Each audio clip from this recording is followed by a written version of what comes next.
Now we're going to move on and begin this half hour with those terrifying moments on the tarmac for a mom who feared for her baby's life as he overheated while the plane waited 2 hours to take off during a heat wave in Denver. Baby is recovering now. ABC's David Curley is at Reagan National Airport with a story. Good morning, David.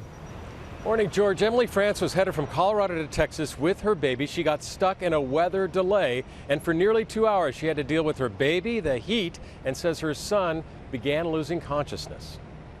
Return to gauge, shortness of breath. The Colorado mother is angry this morning over United Airlines' response to what she says were some scary moments on a delayed flight during last week's heat wave. We have an infant with shortness of breath. This is going to be a return to gate. Emily France says she and her baby son were on a plane, got off during a delay, back on the jet, and another delay, with the temperature outside Denver International Airport around 90 degrees. She says there was hot air coming out of the vents while waiting to take off, and that the longer they waited, the hotter her son got.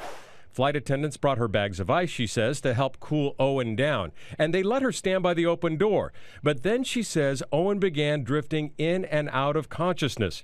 Fearing for the 4-month-old life, she pleaded for an ambulance. We have an ambulance request for Bravo 61. Actually going to be on the aircraft. She says it took a half hour to get off the jet. Overnight, Emily France telling ABC News, "I stood in the front of the plane door holding my limp son as the ground crew told us they could not get us off the flight. The evacuation was chaos. I thought my child was going to die in my arms.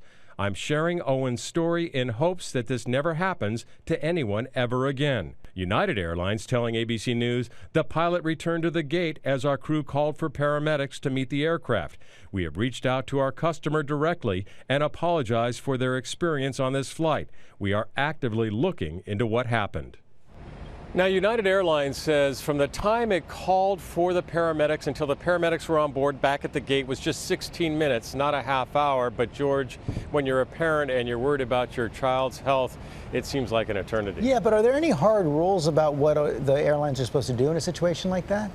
Well, you know, there are those passenger bill of rights, the tarmac delays. You can't be out there for longer than 2 hours. But when there's a health issue like that, that kind of goes out the window. You want to take care of that situation as quickly as possible. Okay, David Curley, thanks very much.